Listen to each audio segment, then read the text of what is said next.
Assalamualaikum warahmatullahi wabarakatuh. Gimana kabarnya anak-anak ibu semua? Mudah-mudahan kalian selalu sehat walafiat ya, dan tetap semangat untuk mengikuti kegiatan daring hari ini. Ya, hari ini kita belajar lagi pembelajaran bahasa Indonesia. Nah, untuk materi kali ini kita masih tentang teks laporan hasil observasi. Akan tetapi, untuk materinya kita masuk ke elemen membaca. Jadi nanti kita akan membaca teks laporan hasil observasi. Nah, dari kegiatan ini tujuan pembelajarannya yang pertama adalah kalian dapat menemukan makna dari teks yang dibaca. Nanti tujuan akhir adalah kalian membuat ringkasan dari teks yang dibaca. Kemudian yang kedua adalah membandingkan antara teks laporan hasil observasi dan teks eksplanasi.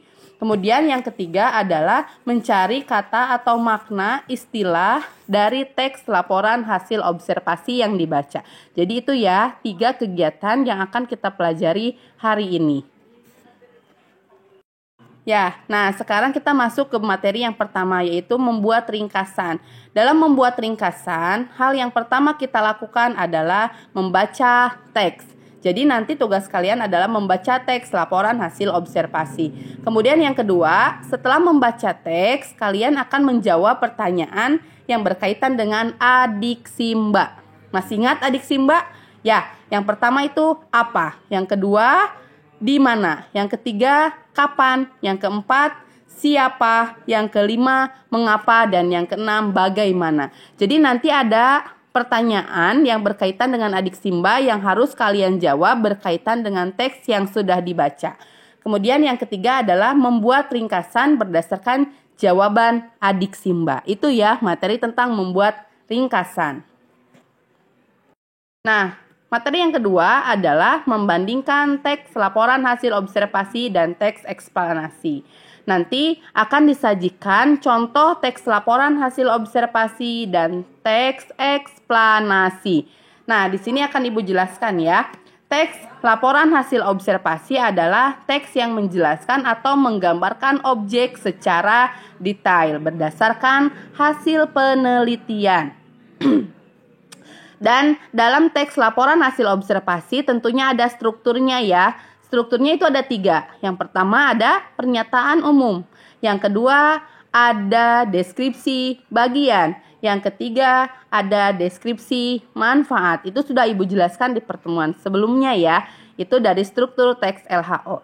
Sekarang teks eksplanasi. Teks eksplanasi adalah teks yang berisi tentang proses mengapa dan bagaimana kejadian alam atau sosial atau ilmu pengetahuan atau budaya dan lain sebagainya yang memiliki hubungan sebab akibat.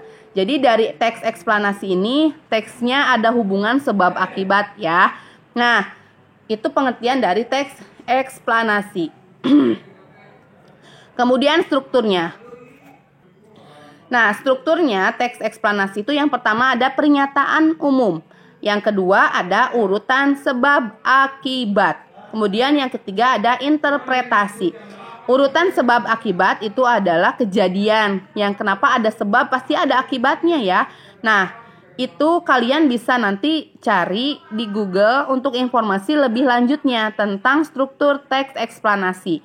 Kalau interpretasi itu adalah gambaran kita, gambaran penulis tentang hal yang kita teliti atau yang kita observasi. Kalian sekarang bisa menentukan ya persamaan dan perbedaan dari teks eksplanasi.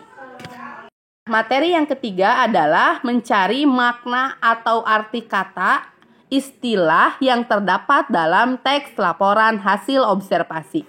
Ada beberapa cara yang bisa kita lakukan dalam mencari makna atau arti kata istilah.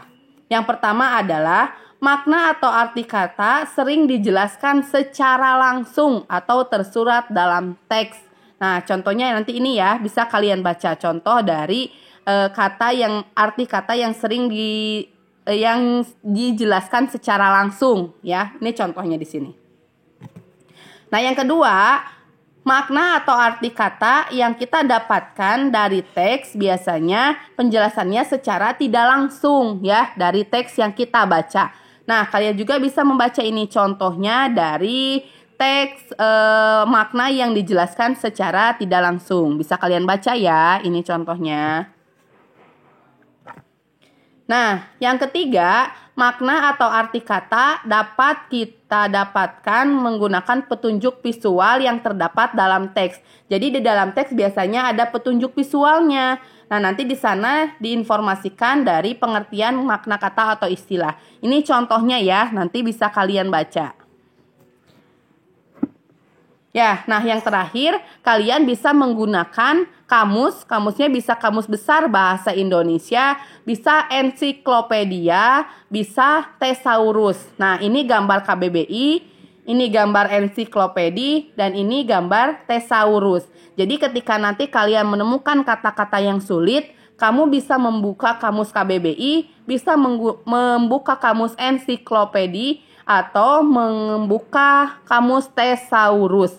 Jadi itu ya 4 cara dalam mencari makna atau istilah kata yang muncul dalam teks laporan hasil observasi.